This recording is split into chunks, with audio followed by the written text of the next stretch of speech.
speak to you? May I come in for a minute?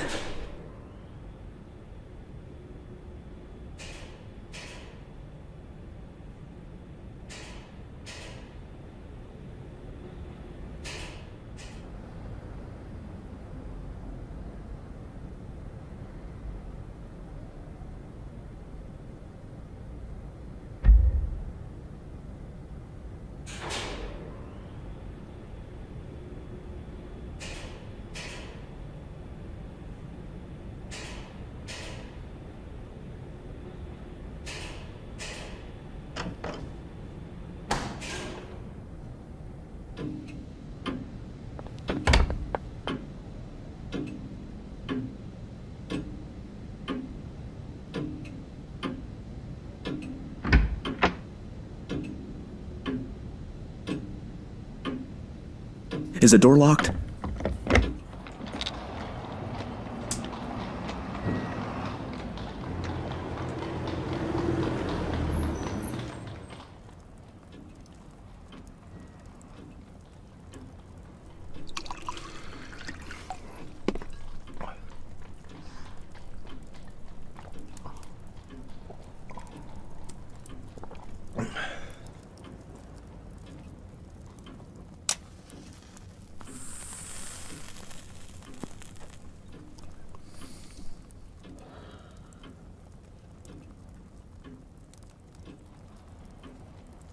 I'm very sorry. It's a mighty liberty, but you look like the kind of man who would understand. I've had you in my mind all this week when things got troublesome. Say, will you do me a good turn? I'll listen to you. That's all I'll promise. Pardon. I'm a bit rattled tonight. You see, I happen at this moment to be dead. What does it feel like? I'm not mad. Yet. Say, sir, I've been watching you, and I reckon you're a cool customer. I reckon, too, you're an honest man and not afraid of playing a bold hand. I'm gonna confide in you. I need help worse than any man ever needed it. I want to know if I can count you in.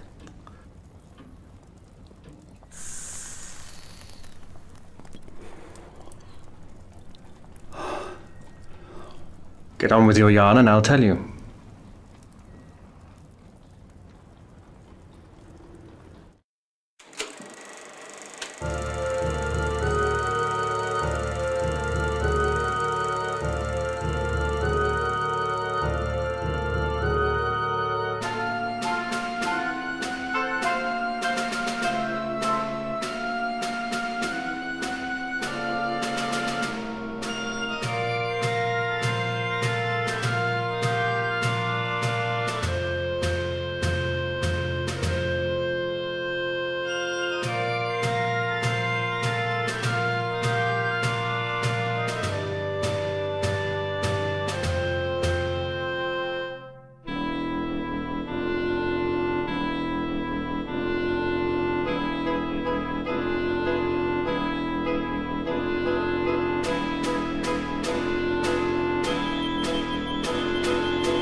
On the 15th day of June, Constantine Karolides is coming to this city. The British Foreign Office has taken to having international tea parties, and the biggest of them is due on that date. Now, Karolides is reckoned the principal guest, and if my friends have their way, he will never return to his admiring countrymen.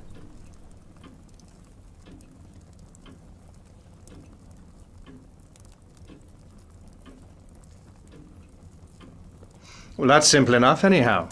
You can warn him and keep him at home. And play their game. If he does not come, they win, for he's the only man that can straighten out the tangle. And if his government are warned, he won't come, for he does not know how big the stakes will be on June the 15th.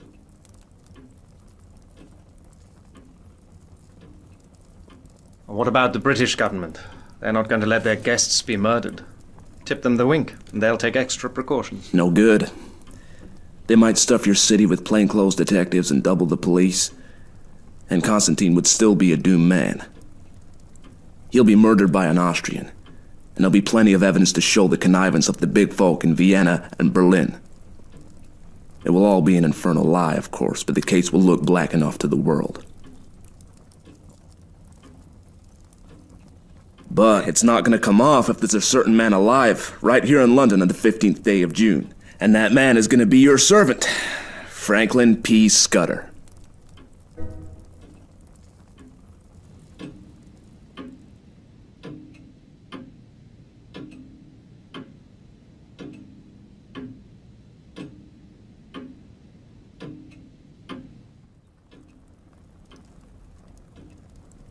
Where did you find out this story? I completed my evidence 10 days ago in Paris. I can't tell you the details now, for it's something of a history. But when I was quite sure in my own mind, I judged it my business to disappear. And I reached this city by a mighty queer circuit. Till yesterday I thought I had muddied my trail some, and was feeling pretty happy. Then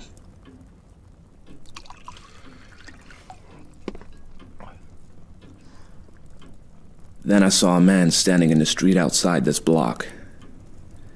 I used to stay close in my room all day, and only slip out after dark for an hour or two. I watched him for a bit from my window. I thought I recognized him. He came in and spoke to the porter. When I came back from my walk last night, I found a card in my letterbox. It bore the name of the man I want least to meet on God's earth.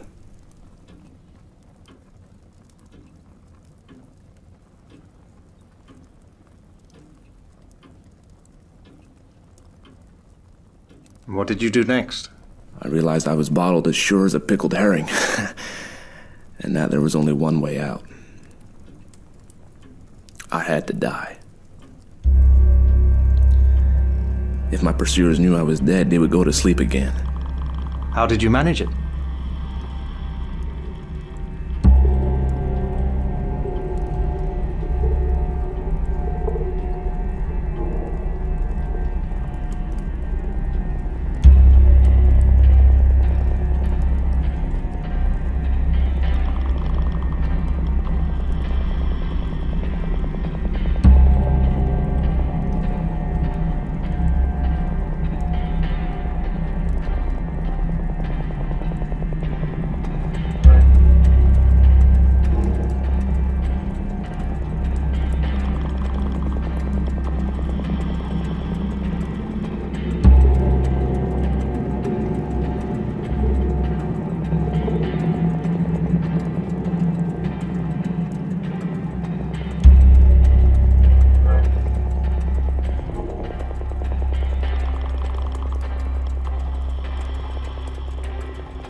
I had had you in my mind all day, and there seemed nothing to do but to make an appeal to you.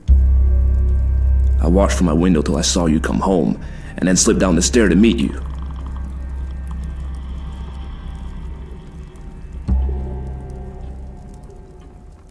There, sir. I guess you know about as much as me of this business.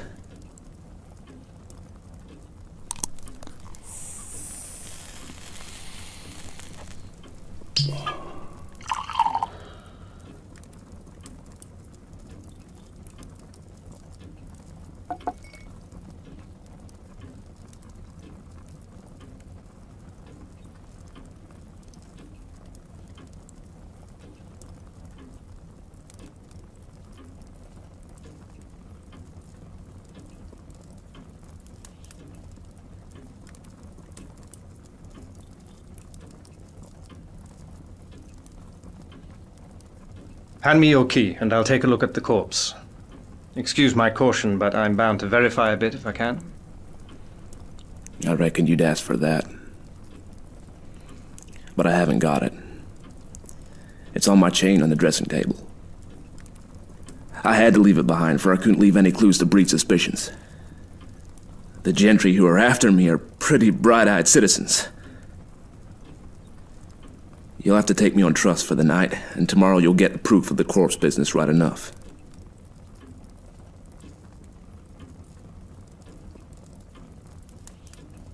Right. I'll trust you for the night. I'll lock you into this room and keep the key. Just one word, Mr. Scudder. I believe you're straight.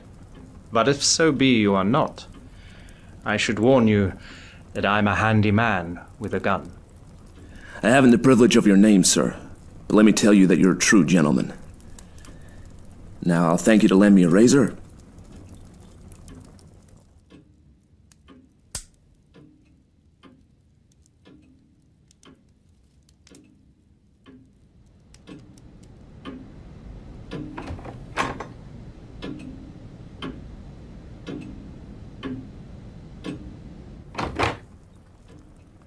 My hat, Mr. Scudder.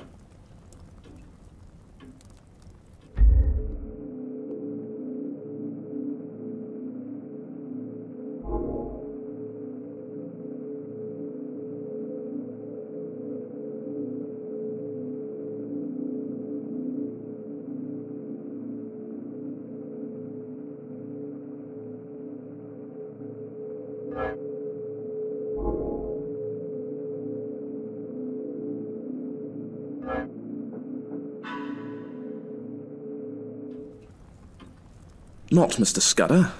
Captain Theophilus Digby of the 40th Gurkhas, presently home on leave. I'll thank you to remember that, sir.